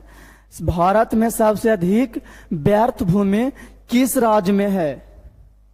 चलिए बता सकते हैं कोई भी? सी, जम्मू कश्मीर में है। जम्मू कश्मीर एक पहाड़ी क्षेत्र है बाबू, यहाँ पर अधिक मात्रा में पहाड़ी ही ज्यादातर पाया जाता है। तो जिसके कारण कि क्या है, यहाँ पर उतना व्यर्थ भूमि के मतलब वहां पर भूमि को उतना ज्यादा यूज नहीं कर पाते हैं, क्योंकि वहां पर अधिक मात्रा में क्या चीज है, पहाड़ी क्षेत्र इलाका पड़ जाता है। तो कहो झारखंड में ना है, झारखंड में तो पहाड़ है, लेकिन बाबू इसके तुलना में यहाँ का क्या है, कम है। जम्मू कश्मीर के तुलना में झारखंड में पहाड़ी को जी है, कम है। यहाँ पर किया है, ज्यादा है। तो यहाँ पर जो मृदा पाया जाता है, मट्टी पाया जाता है, वो उतना ज्यादा यूज करने लायक नहीं पाता, इसीलिए बोलता है व्यर्थ भूमि किस राज्य में, तो जम्मू कश्मीर। आप बिहार में तो देखे करो, इसमें पंजाब में तो अधिक सिंचाई है, तो इसीलिए इसका आंसर होगा क्या चीज, जम्मू कश्मीर। पूछ देगा भारत में सबसे अधिक व्यर्थ भूमि कौन सा है जी, तो आंसर में जम्मू कश्मीर। चलिए अगला क्वेश्चन।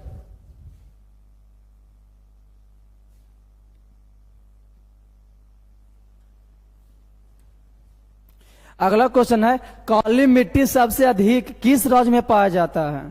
काली मिट्टी याद कीजिए, इसको पहले हम सर आप कमेंट पढ़कर जवाब नहीं देते हैं, क्या चीज पूछे बताइए। ऐसा थोड़ा ना कि जवाब हम भागल जा रहे हैं। कह कि काली मिट्टी सबसे अधिक किस राज्य में पाया जाता है, तो याद कीजिए हम बता चुके थे पहले कि क्या है, काली मिट्टी किस फसल के सबसे ज्यादा उपयुक्त है जी, तो कपास के लिए है। आइए किस राज्य में सबसे ज्यादा प्रचलित है, तो महाराष्ट्र में प्रचलित है। किस राज्य में प्रचलित है जी, महाराष्ट्र में प्रचलित है। इसका आंसर होगा क्या चीज, महाराष्ट्र में। काली मिट्टी सबसे अधिक किस राज्य में पाया जाता है, तो महाराष्ट्र में पाया जाता है। चलिए अगला क्वेश्चन।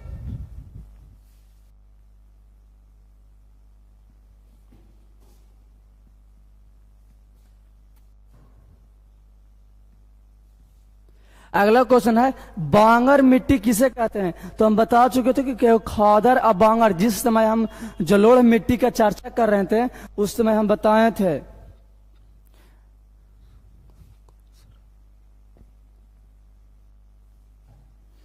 चलिए अगला क्वेश्चन है कि क्या है, देखिए कह रहा बांगर मिट्टी किस राज्य में पाया जाता है।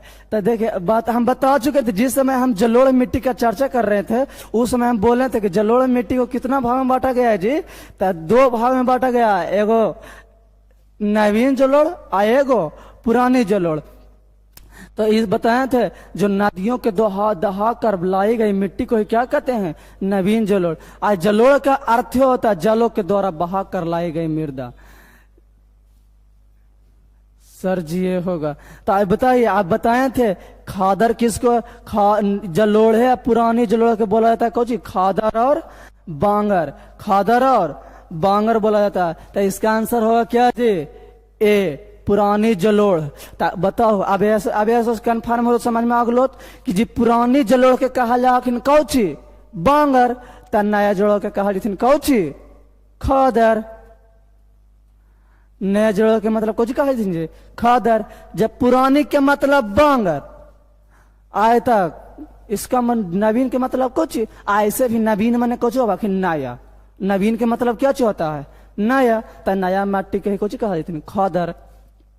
ये वाला तो हो ही नहीं सकलखिन, दोनों हो सकलखिन जी, ये हो सकलखिन है।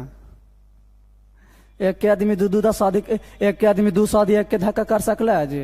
हाँ ये हो सकला कि कर सकल कि ना दूगो चार गो कितना रहाखिन जे हाइड्रिक भी मार ले रहाखिन, तो हो सकल कि ना कि कितना हाइड्रिक भी मार दे हखिन। लेकिन ऐसा बात ना है कि हाइड्रिक मार दे एक के दा आज आराम से ना हुआ, तो इसीलिए क्या ये भी तो दोनों हो नहीं सकता है। चलिए अगला क्वेश्चन है, भूमि ह्रास को रोकने के लिए क्या करना चाहिए? मतलब भूमि जैसे जिस तरह से बर्बाद हो रहा है उसको रोकने के लिए क्या चीज करना चाहिए? तो देखिए फोन तो कौन उठाएगा। देखिए बाबू, क्या भूमि ह्रास को रोकने के लिए क्या चीज करना चाहिए? तो जिसे अब नहीं रोकेंगे तो उसको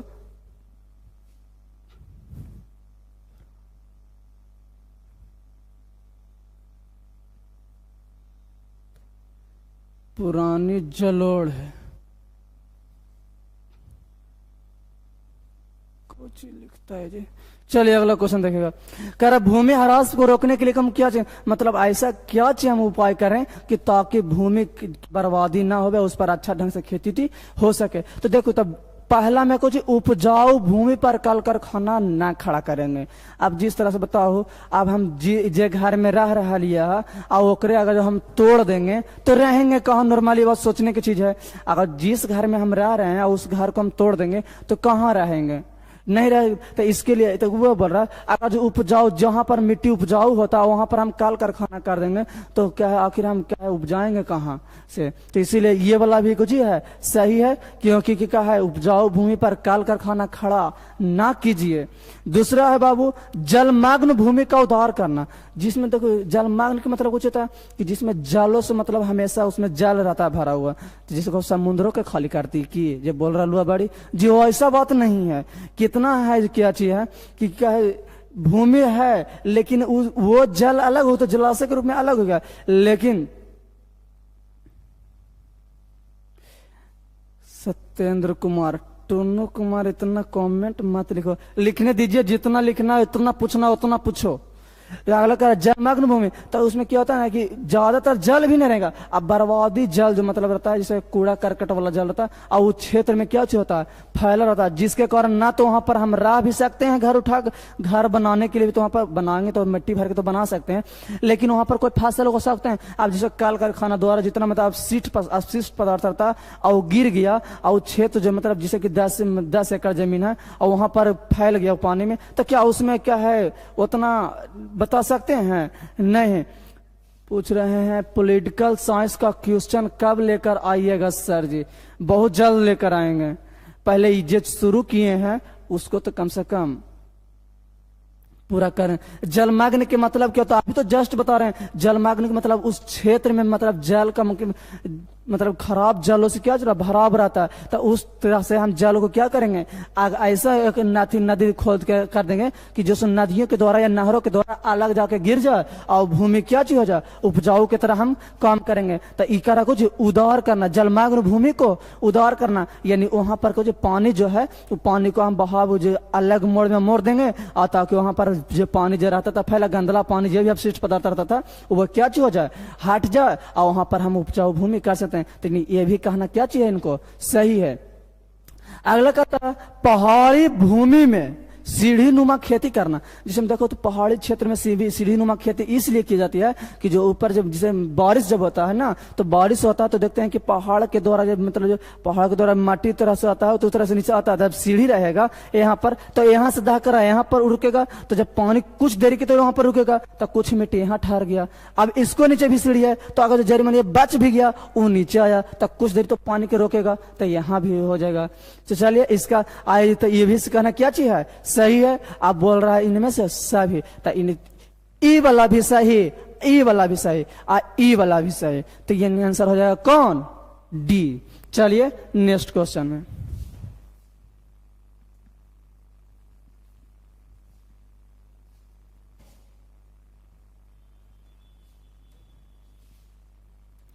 अगला क्वेश्चन है जल संसाधन से, क्या पृथ्वी पर अधिक जल रहने के कारण इसे किस ग्रह के नाम से जाना जाते हैं बाबू?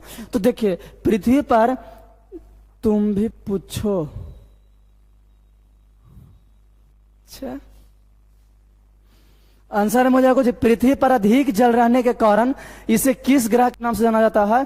तो उजला कोई ग्रह होगा है जी, उजला कोई ग्रह होता है, ये तो गलत है, सरासत गलत है। नीला ग्रह यहाँ होता है, तब पृथ्वी के क्या कहा जाता है बाबू? नीला ग्रह। तो वो कारण हरियर कोई ग्रह हो भाई जी, हरा कोई ग्रह होता है। लाल ग्रह कहा जाखिन के करा? मंगल के। मंगल ग्रह को किस ग्रह के नाम से भी जाना जाता है जी? लाल ग्रह के नाम से भी जाना जाता है। तब कर पृथ्वी ने हमरा पूछालखिन, वो कर कि अधिक जल रहने के कारण किस ग्रह से तो आंसर बता देंगे क्या चीज? नीला ग्रह। कुछ बता देंगे, नीला ग्रह के नाम से जाना जाता है। तो पृथ्वी पर अधिक जल रहने के कारण इसे किस ग्रह के नाम से जाना जाता है जी? नीला ग्रह।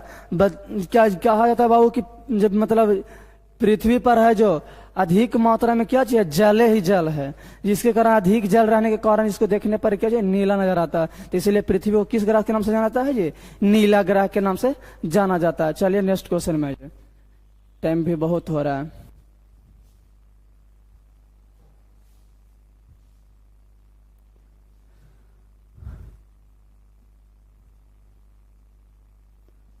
अच्छा लग रहा है, कह सकते ठीक है।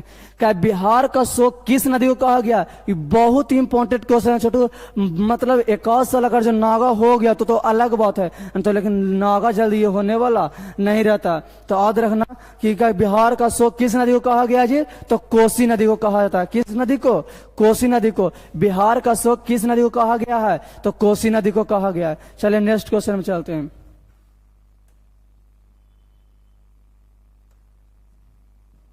अगला, भारत में सर्वाधिक वर्षा कहाँ होती है? तो भारत में जो पूछेगा कि सबसे ज्यादा वर्षा कहाँ तक होती है, तो सबसे ज्यादा वर्षा कहाँ होता है जी? उत्तराखंड में तो ये हो नहीं सकता है। पणजी तो ये हो नहीं सकता है।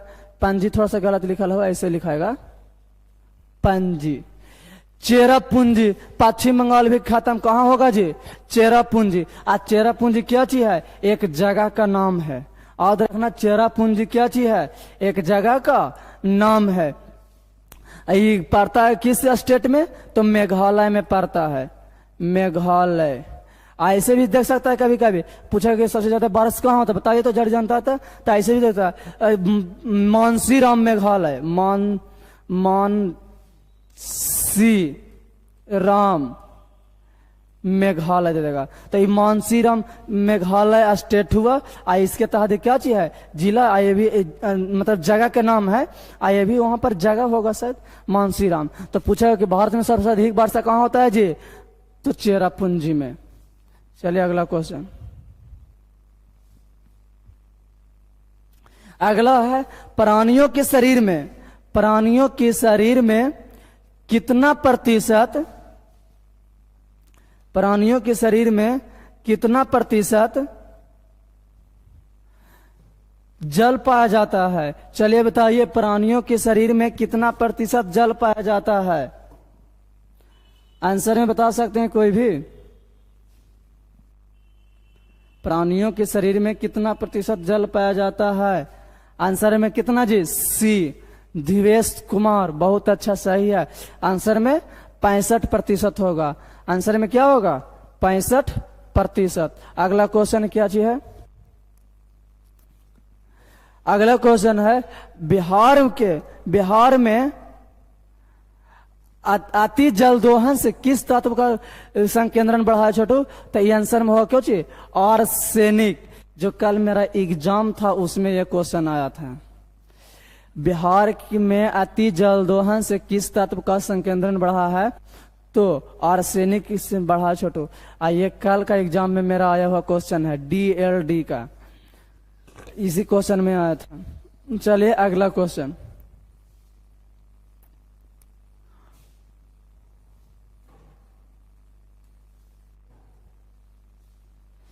देश के बांधों को किसने भारत का मंदिर कहा था?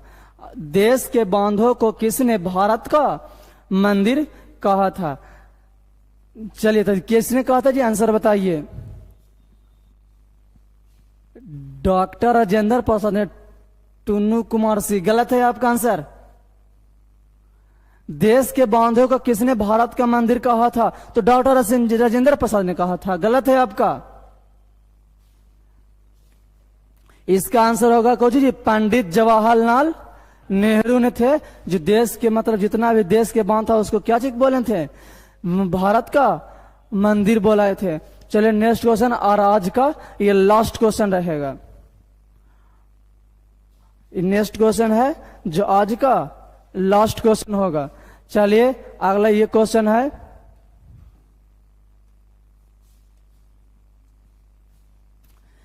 कुल जल का कितना प्रतिशत भाग, कुल जल का कितना प्रतिशत भाग कुल जल समुद्र में पाया जाता है?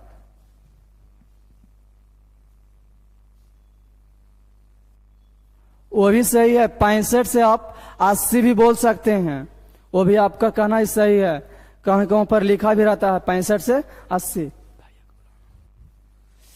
याद रखना। चलिए अगला क्वेश्चन है, कुल जल का कितना प्रतिशत भाग समुद्र में पाया जाता है?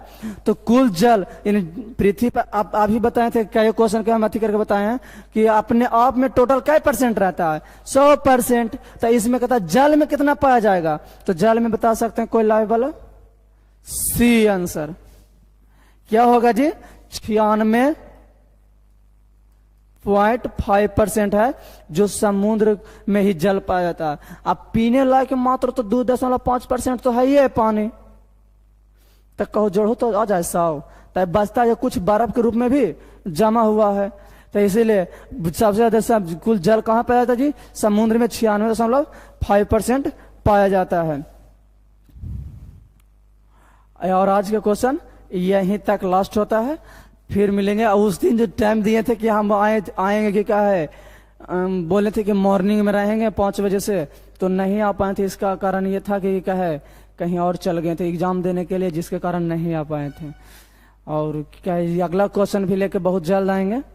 शायद जितना भी लाइव वाला बच्चा जो अगर जो आपके पास ये ग्रुप में होगा तो किसी यहाँ के तो ग्रुप में फैला दीजिएगा।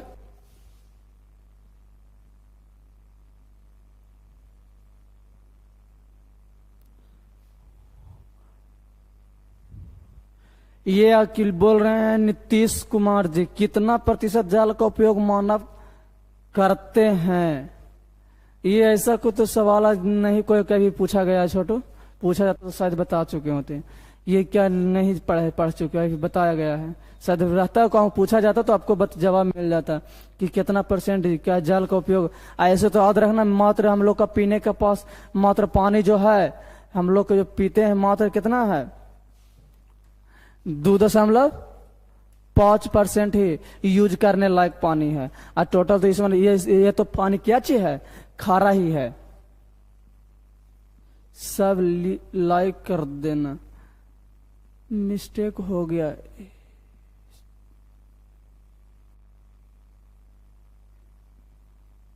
चलिए देखिए, जितना भी लाइव वाला बच्चा है, अगर जो आपके पास किसी मतलब किसी प्रकार का ग्रुप व्रुप होगा तो उसमें फैला दीजिए।